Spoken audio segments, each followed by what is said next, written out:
Hi, my name is Khalid Bestiki. I'm a fitness coach. I train athletes and normal people just like me. I'll talk today to you about the commonly asked question in Ramadan: when to train, before or after iftar. Rule number one: if you have any heart disease, if you're diabetic, or you have any health issues, I'd recommend you to contact your doctor first and not to train only after iftar.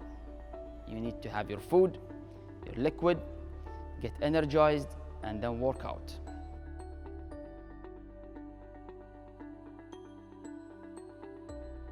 For those who train usually, you can work out, but you have to lower the intensity. How to lower the intensity? Either decrease the weights or decrease the time, or you can increase the rest between your workouts and avoid high intensity interval training. Make the intensity of your workout low or moderate.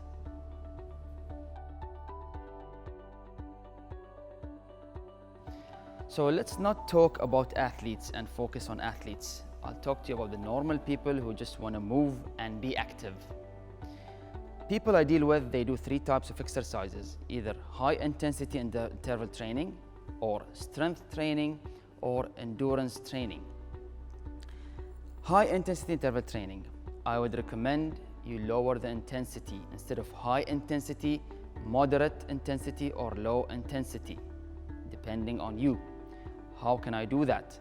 If you train, for example, Tabata training, 20 seconds on, 10 seconds off, for 8 rounds, cut that down to 4 rounds. So you'll do 20 seconds on, 10 seconds off, 20 on, 10 off, 20 on, 10 off, 20 on, 10 off, and then you will rest for 2 to 3 minutes. And then you'll continue the other 4 rounds instead of doing it all in one go. That's a way. Or another way is to decrease the weights if you use weights in your high intensity interval training. So what I do personally, if I train with 20 kgs, let's say for the dumbbell snatch or the push press, I'd go for 15 kgs. So I'll cut down 5 kgs or even 12 kgs, depending on how I feel in that day. Because we're fasting, our bodies have no liquid, no energy, so we have to take it easy. For those who do endurance training, the long runs, the long bike riding, I'd say cut or decrease the time or the distance that you run in at least for the first 2 weeks. And don't forget to hydrate, have a lot of water after breaking your fast, or even during suhoor.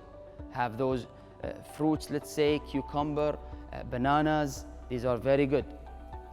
For those who train strength training, I would say never ever think of training before iftar if you will lift heavy weights. If your programming is strength training, leave your workout for after iftar, refuel, get the energy, and then go to lift those heavy weights.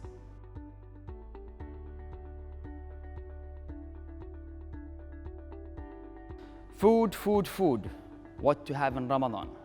You should know, Ramadan is just like any other day. Our problem in Ramadan is what happens, our food gets super unhealthy. Why? We love our traditional food, we just want to have it.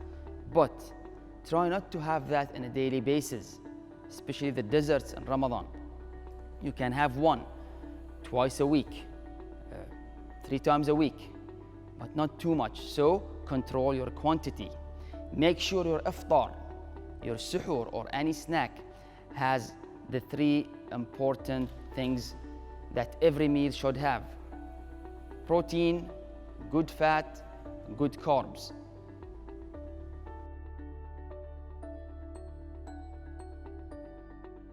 So what do I have for my suhoor?